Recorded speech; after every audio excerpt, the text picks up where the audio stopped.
parler en langue est souvent cité avec plusieurs autres dons. Et je me suis déjà demandé pourquoi est-ce que c'est plus de parler en langue sur lequel les gens font une fixation.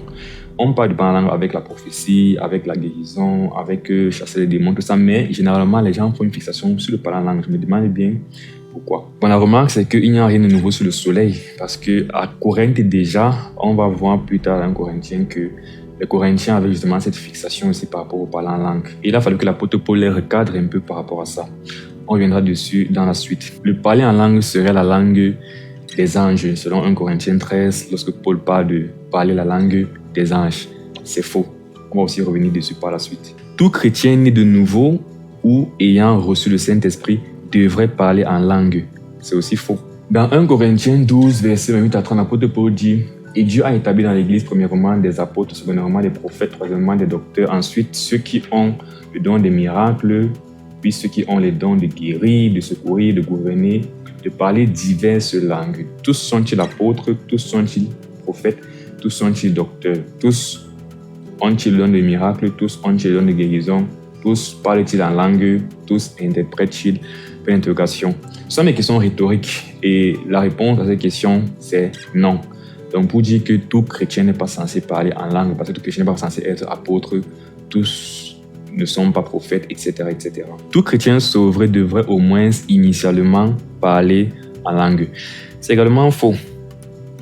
Parce que déjà, à toutes les fois qu'il y a eu réception du Saint-Esprit ou conversion dans la Bible, ce n'est pas le cas.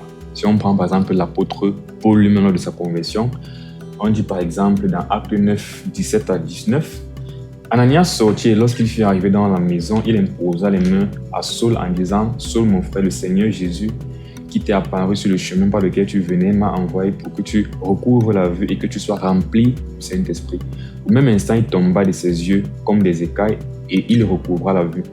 Il se leva et fut baptisé. Et après qu'il eut pris la nourriture, les forces lui revinrent. Saul resta quelques jours avec les disciples qui étaient à Damas. On ne parle nulle part dans la conversion de Paul du parler en langue. C'est pareil lorsqu'on lit l'histoire de l'eunuque éthiopien qui a été sauvé suite à la prédication de Philippe, baptisé dans l'eau. On ne parle pas de parler en langue dans sa conversion. Il faut comprendre quelque chose, c'est que selon Romains 8, verset 9, Paul dit si quelqu'un n'a pas l'esprit de Jésus-Christ, l'esprit de Dieu, il ne lui appartient pas. Donc, il faut parler dit qu'il y a des gens qui peuvent être sauvés, mais sans avoir reçu le Saint-Esprit. Dans tous les cas, l'apôtre Paul avait reçu / était rempli du Saint-Esprit. Parce que si on veut même dire qu'il a reçu le Saint-Esprit lorsque Jésus lui est apparu et qu'il était rempli quand Ananias lui imposait les mains, il a fait tout ça, on n'a parlé nulle part du parler en langue. Autre élément, pour savoir si tu as la vie éternelle et dans le Saint-Esprit, il faut voir ce que la Bible dit par rapport à ça. Et le livre de 1 Jean est exactement écrit pour dire aux chrétiens comment savoir s'ils ont la vie éternelle. Dans 1 Jean 5, verset 13, Jean dit « Je vous ai écrit ces choses afin que vous sachiez que vous avez la vie éternelle, vous qui croyez au nom du Fils de Dieu. » Dans la conclusion de son livre, le 5e et dernier chapitre de 1 Jean, il dit pourquoi il a écrit ce livre. Et la raison, c'était pour que les gens sachent qu'ils ont la vie éternelle. En d'autres termes, comment savoir si je suis sauvé. Et quand tu lis tout le livre de 1 Jean, nulle part on ne parle du parler en langue à l'intérieur. Donc, le parler en langue, avoir parlé en langue ou parler en langue n'a jamais été le standard pour savoir si vraiment on est enfant de Dieu ou bien si on a le Saint-Esprit dans la Bible. Et même lorsqu'on parle d'avoir le Saint-Esprit, comment est-ce qu'on fait pour en être sûr? 1 Jean 3, verset 24 dit « Celui qui garde ses commandements demeure en Dieu et Dieu en lui. Et nous connaissons qu'il demeure en nous par l'Esprit qu'il nous a donné. » Donc, si tu veux savoir que Dieu est en toi, c'est lorsque tu gardes tes commandements.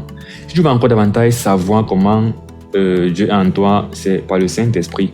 Donc, le fait est que avoir le Saint-Esprit, en fait, est plus rattaché au fait de garder ses commandements qu'au fait de parler en langue. Du moins, il n'a pas mentionné ça ici. C'était la bonne occasion pour mentionner. Il aurait pu dire, nous savons que nous demeurons en lui parce que nous parlons en langue et nous parlons en langue parce que nous avons le Saint-Esprit en nous. Mais il n'a rien de tout ça. Il a dit, avoir le Saint-Esprit, garder les commandements. Et plus tôt encore dans l'Épître, dans 1 Jean 2, verset 5, il dit « Mais celui qui garde sa parole, l'amour de Dieu est véritablement parfait en lui. Par là, nous savons que nous sommes en lui. » Donc, comment savoir que je suis en Christ? Comment savoir que j'ai Dieu en moi? Comment savoir que je suis chrétien? Comment savoir que j'ai le Saint-Esprit, que je suis né de nouveau? L'un des tests les plus fiables, c'est le fait de garder ses commandements. Bon, après, en lisant 1 Jean Il y a d'autres tests, d'autres éléments qu'on peut regarder, mais nulle part ne parle du parler en langue. Ce que tu verras plutôt régulièrement, c'est des personnes qui clament parler en langue et donc qui clament avoir le Saint-Esprit, mais qui ne respectent pas ce que la parole demande de faire ou de ne pas faire bizarrement.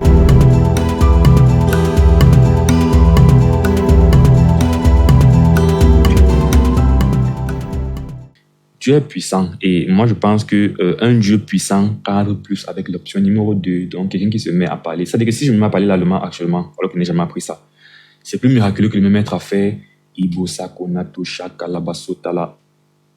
Parce que là, c'est plus facile de faire ça, c'est des sons qui n'ont pas de sens. Mais si je ne peux pas commencer à parler l'allemand, là, je ne peux pas parce que ce serait un miracle vraiment.